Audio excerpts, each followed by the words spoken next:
Okay, Daniel 7 and verse 27.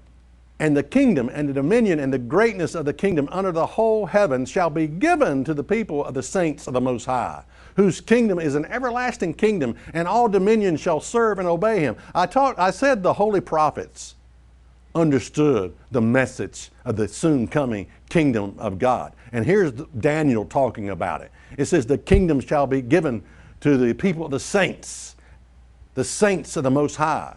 And it's an everlasting kingdom. And all dominions shall serve him.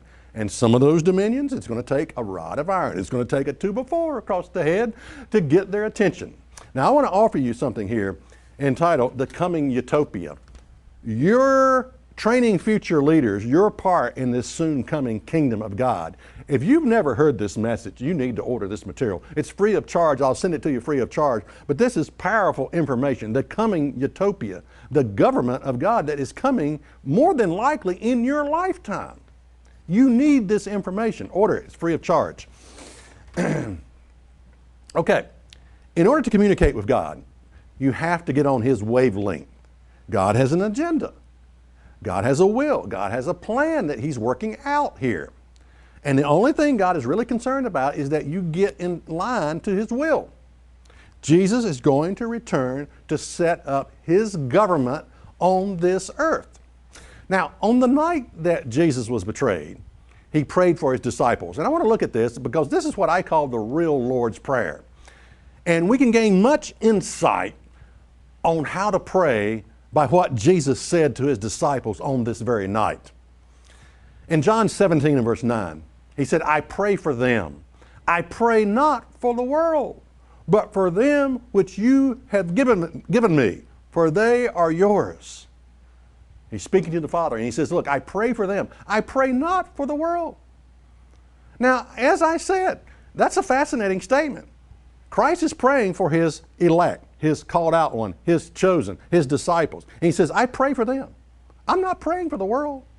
As I said, Christ has an agenda. The world has its own agenda. What is the world's agenda? Which is in contrast to God's agenda, by the way.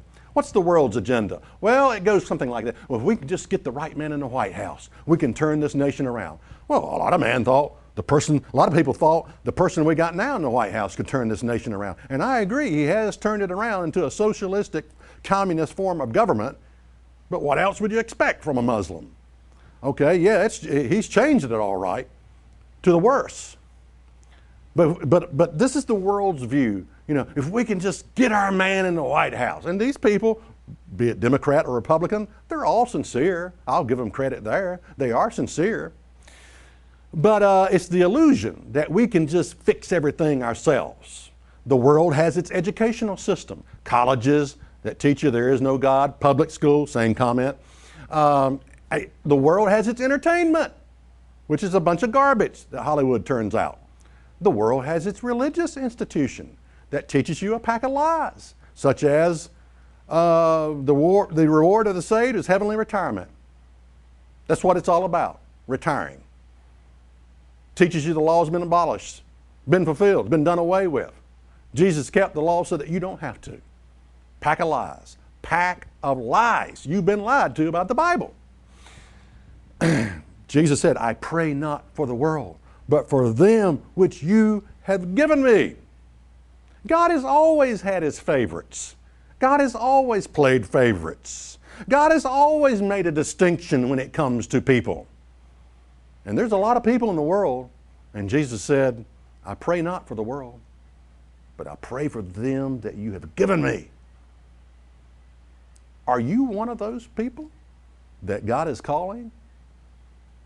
That God is opening your mind to receive his truth about this soon coming government of God that you can have a part of?